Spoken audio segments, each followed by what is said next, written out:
The New Science of a Lost Art audiobook review, 5 minutes a day to transform your life.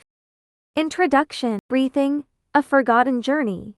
Breathing is the most basic act of life, happening around 20,000 times a day, from our first moment to our last. Yet, this simple action hides a world of secrets, even determining our health, emotions, and how well we live.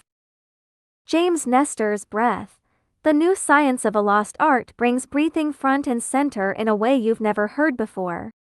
He's not a scientist or a doctor, just a journalist who's battled breathing troubles himself. Plagued by constant nasal congestion, sleep issues, and anxiety, he set off on a decade-long global quest, from ancient yoga masters to modern lab experts, chasing one big question: are we actually breathing right? The answer hits hard. Most of us in the modern world don't, and this quiet mistake is wrecking our bodies and minds. This book is part scientific odyssey, part life-changing wake-up call.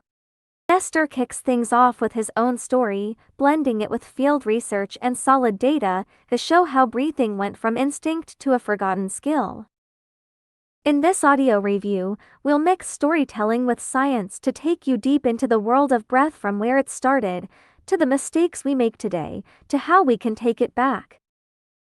We're tagging along with Nestor, digging into the tales behind breathing and unlocking its massive impact on life.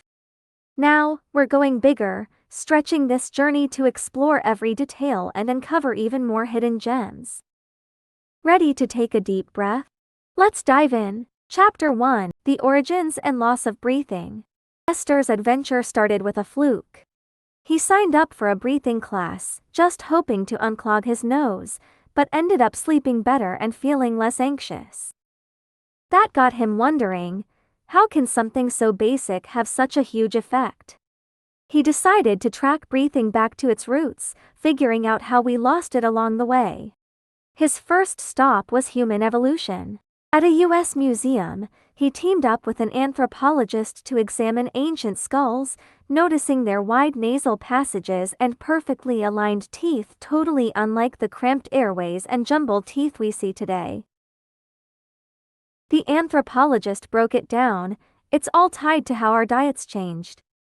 Tens of thousands of years ago, hunter-gatherers chewed tough roots and meat, building strong jaws and keeping nasal passages open. But once farming kicked in, soft grains and cooked meals took over, slashing chewing time, shrinking jaws, and narrowing breathing paths. Nestor checked the stats. Up to 80% of us modern folks have some breathing problem, like allergies or snoring issues that were almost non-existent way back when. He also found out that less chewing didn't just hit the nose, it reshaped airways, making the tongue more likely to clog the throat, which is why sleep apnea is so common now. To see it up close, he swung by a dental clinic. The dentist pulled out a prehistoric jawbone model, sturdy, with teeth lined up tight, no gaps in sight. Compare that to a modern jaw, teeth packed in crooked, often needing braces to sort out. The dentist said, "Our ancestors chewed over 2 hours a day. We barely hit half an hour." Nestor gave hard bread a try, and his jaw ached fast, showing him how modern ease trades off with health. He even chewed raw carrots, feeling it more, imagining the daily workout early humans got. Evolution's only part of it. Nestor realized modern life ramps up the damage. He visited another dentist who showed him x-rays of kids. Mouth breathers had warped facial bones, pushed back chins, and chaotic teeth. The dentist told him, "How you breathe builds your face and your health."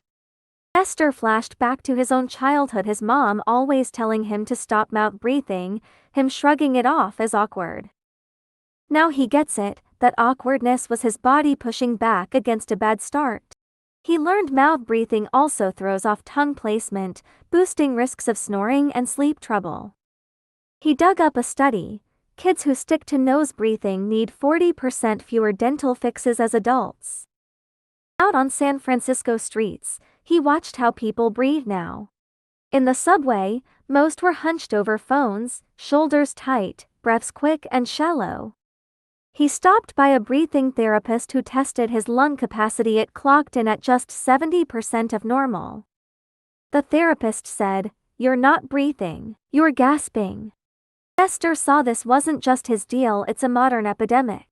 Sitting all day, stress, and slouched postures lock up our chests, turning deep, natural breaths into weak struggles. He noticed subway riders looked wiped out, breathing fast, like invisible stress had them in a chokehold. He jotted in his notebook, "We're surrounded by air," but forgot how to use it.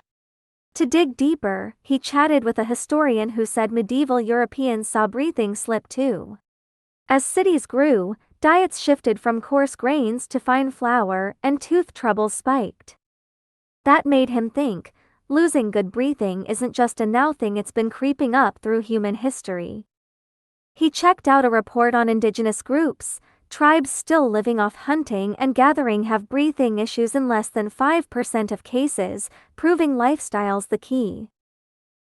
He also met an anthropology professor who showed him photos of African tribal folks' broad facial features and confident smiles radiating health. Nestor sighed, "We've lost more than breathing, we've lost nature's gifts." This expanded chapter paints a fuller picture. Losing breath is a slow slide from ancient times to today. Nestor blends his own trials, sharp observations, and historical nods to show how we drifted off the right breathing path. Chapter 2: The Science Behind Breathing. To figure out why breathing matters so much, Nestor stepped into the world of science. He visited ear, nose, and throat experts at Stanford University to unlock the nose's secrets. They told him the nose isn't just an air hole, it's a finely tuned system. Nasal hairs and mucus trap dust, while sinuses pump out nitric oxide, a gas that widens blood vessels and boosts oxygen uptake by 18%.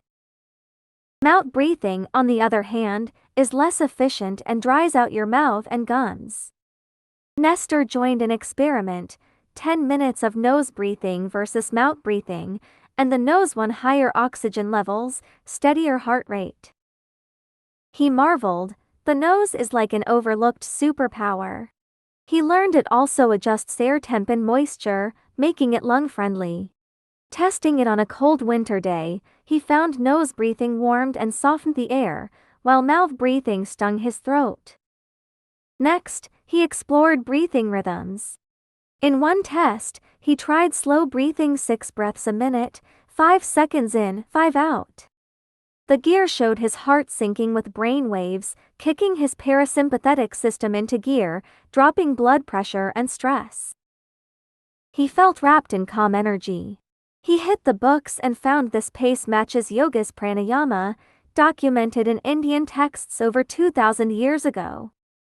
Modern studies on heart rate variability back it up. Slow breathing taps the vagus nerve, easing chronic stress. After the test, he wrote, "This isn't just breathing, it's a brain reset." He played with other rhythms. 10 breaths a minute sped his heart up, cutting the calm. 4 breaths a minute hit harder but took more focus, showing him tiny shifts matter. Then came a shocker: carbon dioxide's role. He talked to a breathing physiologist who said CO2 isn't just waste, it's key to getting oxygen where it needs to go. Too little CO2 in the blood triggers the Bohr effect, locking oxygen in and leaving you tired. Nestor tried a breath-holding test, 25 seconds at first, but after 5 minutes of slow breathing to build CO2 tolerance, he hit 1 minute 15. The coach said, "Free divers hold for 5 minutes by making peace with CO2." Nestor started seeing this misunderstood gas in a new light. He found a study, stress-driven fast breathing cuts CO2 levels, possibly why we're always wiped out. He tested outdoor breath holding on a park bench, feeling CO2 build up, and noticed his body adjusted, easing fatigue. He dove into the lungs' tiny workings. Alveoli, billions of mini air sacs spin 70 square meters inside us. At a lab, he watched them expand and shrink under a microscope, like a perfect dance. He learned deep breaths wake up more alveoli, boosting oxygen swap, while shallow ones waste most of the lung's power. He also saw that lung health ties to movement sitting too long shrinks alveoli, tanking efficiency.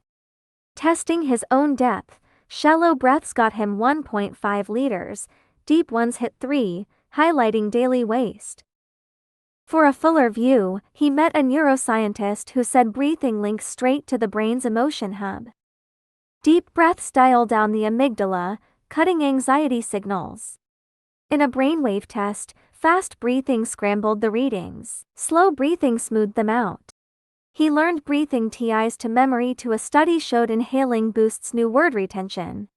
Trying it while reading, he felt sharper focus. He realized breathing's not just physical, it steers emotions and brain power. This expanded chapter digs into the science, from nose tricks to rhythm magic, code to surprises, lung mechanics, and brain TIs. Nestor's experiments and expert chats prove breathing's a skill that can reshape body and mind. Chapter 3: Ancient Wisdom in Breathing. Nestor didn't stop at science, he turned to history for breathing's old-school wisdom. In India, he met a 90-year-old yoga master who showed him full breathing, belly to chest to collarbone, swelling like a wave, then easing out slow. Nestor tried it and felt totally relaxed. The master said, "Breathing connects life to the universe." He watched the master's moves, each breath focused and calm, like a chat with nature. He checked out Chinese medicine texts, finding key lines up with the Yellow Emperor's classic saying lungs rule qi, balancing the organs, stressing breath's body-tuning power. He learned Chinese healers see breathing as tied to essence, energy, spirit, and deep breaths refill your tank. He tested their turtle breathing, slow, deep breaths for 10 minutes and felt light, buzzing with energy. In Tibet, he studied monks' tummo breathing. At 4,000 meters up in snowy mountains, monks in thin robes warmed themselves with fast breaths. Nestor gave it a go, 30 quick, deep breaths, and felt heat rise from his core, thawing his hands and feet. The monks said it sparks the sympathetic nervous system to crank up heat. He thought of Dutch Iceman Wim Hof, whose similar fast breathing and breath holds let him endure ice water for 2 hours. Nestor joined a Wim Hof session, heart rate jumping from 70 to 120, adrenaline surging, feeling unstoppable. He wrote, "This isn't magic, it's breathing's hidden power." At home, he paired it with a cold shower, lasting 5 minutes, and noticed his cold tolerance shot up. He looked at studies. Wim Hof's method cuts inflammation markers and boosts immunity. The monk's tummo mirrors hyperbaric oxygen tweaks, shifting oxygen CO2 balance to tune the body. An immunologist he interviewed said, "This breathing might trigger a stress response that strengthens resistance." He learned it also ups oxygen saturation at high altitudes, easing mountain sickness. In Tibet, he tested his oxygen levels, 85 jumped to 92% post-tummo, and his dizziness faded. He tried it at night in a tent, feeling warmth and sleeping better. Nestor explored more traditions. In Japan, he learned samurai belly breathing to stay cool in battle, pushing air from the gut. He tried it, heart rate settled fast, perfect post-workout. He saw samurai take a deep breath before drawing swords, not just for strength but focus. He joined a kendo class, syncing breaths with swings, sharpening his strikes. In Africa, he met sand hunters using rhythm breathing, slow nasal breaths to track prey for hours without tiring. Tailing a hunter, he learned to pace steps with breaths, keeping stamina up. He found sand folks use breathing by the fire to slip into a meditative calm. He visited a South American shaman teaching circular breathing, non-stop deep breaths. The shaman said it wakes up body energy. Nestor felt clear-headed but dizzy after 15 minutes, warned to ease in. He read up, this matches modern music therapy breathing, lifting mood. These styles vary but point to one truth: breathing's rhythm runs the body. This expanded chapter ties Nestor's hands-on trials to a global thread of wisdom and modern proof, showing breathing's timeless appeal. It proves ancient ways in science aren't rivals, they're partners. Chapter 4: Modern Missteps with Breathing. Even though breathing's vital, Nestor found we modern folks get it wrong a lot. First misconception: more is better. Plenty think deep breathing means sucking in hard, but tests show over-breathing drops CO2, sparking dizziness and worry. At a yoga class, he saw students get headaches from forcing it, with no fix from the teacher. He asked a breathing coach who showed him the right way: slow inhales filling the belly, then easy exhales. Trying it, he felt comfy and steady. Data says normal breathing's 12 to 20 times a minute, overbreathers hit 30, losing efficiency.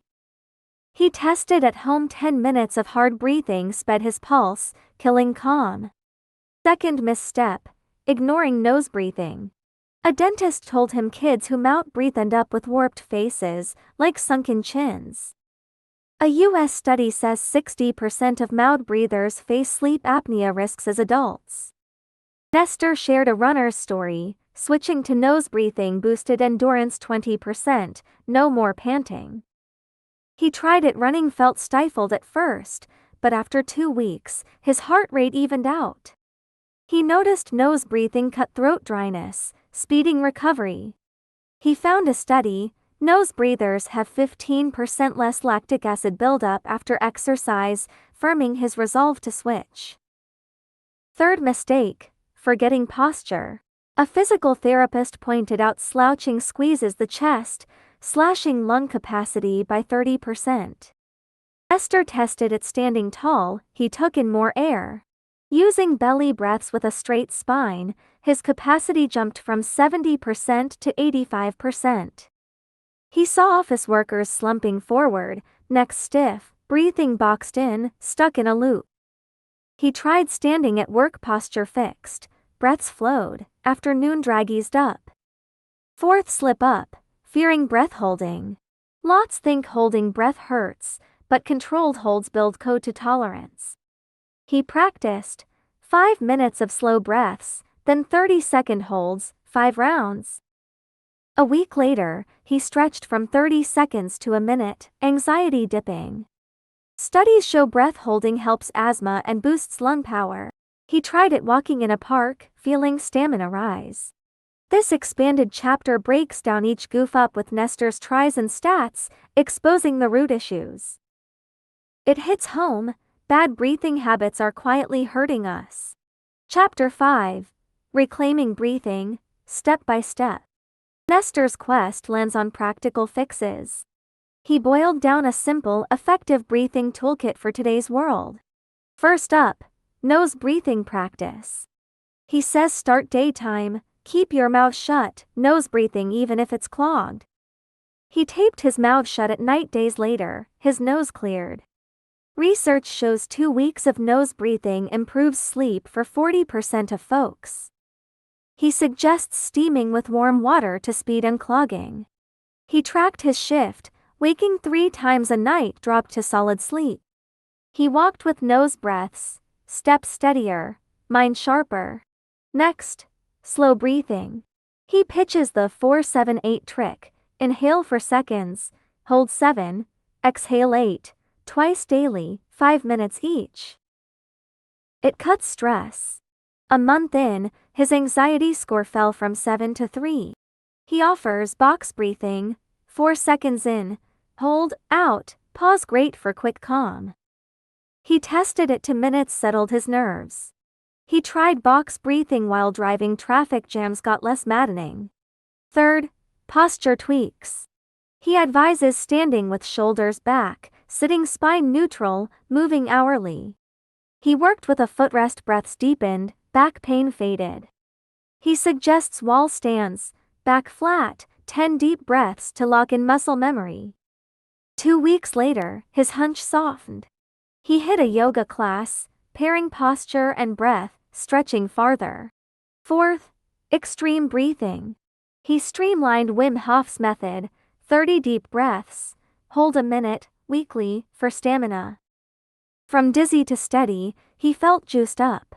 He cautions newbies to stay safe. He paired it with a cold bath. Cold resistance climbed, colds dropped. 5th, daily fine-tuning. He says nose breathe on post-meal walks for better digestion, sync breaths with exercise. 10 morning deep breaths kept him alert all day. He tried slow breathing before a nap, woke clearer. This expanded chapter piles on practical tips, from basics to bold, fitting everyday life. Nestor shows us how to grab breathing's power. Closing. Breathing, life's key. Nestor's breath, the new science of a lost art, is a trip from confusion to clarity. He proves breathing's more than survival, it's the key to health, mood, and untapped potential.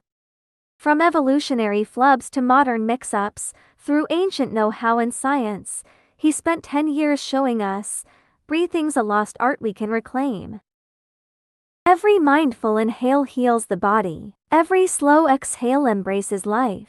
Pause, take a deep breath, you'll see life's rhythm is yours to steer.